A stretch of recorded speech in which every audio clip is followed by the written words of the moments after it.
100 votes. He's clearly not an advocate for abortion, but Democrats didn't have the votes to stop him. So instead, Democrats decided to slander him as a gang rapist. Remember, Democratic opposition to Kavanaugh started not with Christine Blasey Ford, but with women in Handmaid's Tale outfits occupying the Senate confirmation hearing room, and pro-abortion protesters being dragged out of the Senate Judiciary Committee. It's not a shock that Planned Parenthood, the organization responsible for hundreds of thousands of abortions per year, openly threatens senators in poetry. Quote, "Roses are red, violets are blue. Senators vote no on Kavanaugh, or else we're coming for you. Hashtag National Poetry Day, hashtag Stop Kavanaugh." Now that's romance. Abortion, to the vast majority of the political left, is a sacrament. It's not merely a political issue. It is a defining character issue.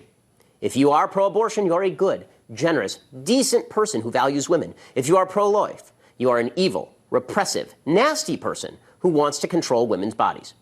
It's that view that leads to incidents like this one, in which a pro-life advocate was kicked in the face by a pro-abortion nutcase this week. It's a baby. Yeah. If someone was raped and she gave birth and she decided to kill her 3-year-old child. I meant to get your phone! The pro-abortion movement suggests that pro-lifers are extreme. In reality, the extreme position on abortion is held by the Democratic Party. Their platform calls for legal abortion all the way until point of birth. But pro-abortion extremists get away with their rhetoric because they use euphemistic language to describe what exactly abortion is. In fact, the word abortion is itself a euphemism. The procedure of abortion isn't an anodyne polyp removal. It involves doing terminal violence to an unborn child. Ignoring that fact allows abortion advocates to avoid looking reality directly in the face. So, for just a few moments, let's look reality in the face. This is a picture of a 19-week-old baby. This is a human child. This is not a ball of goo. This is not a cluster of cells. In January, 44 Democrats in the United States Senate voted not to protect the rights of babies older than this unborn child. Only 3 Democrats, Joe Manchin, Joe Donnelly, and Bob Casey, voted to protect children at 20 weeks. Only 2 Republicans voted against such protection, Susan Collins and Lisa Murkowski. Take a good look at that baby. That is a human being with 0 rights, according to the mainstream of the Democratic Party. And human life doesn't begin at 20 weeks. This is a picture of a baby at 12 weeks, barely 3 months.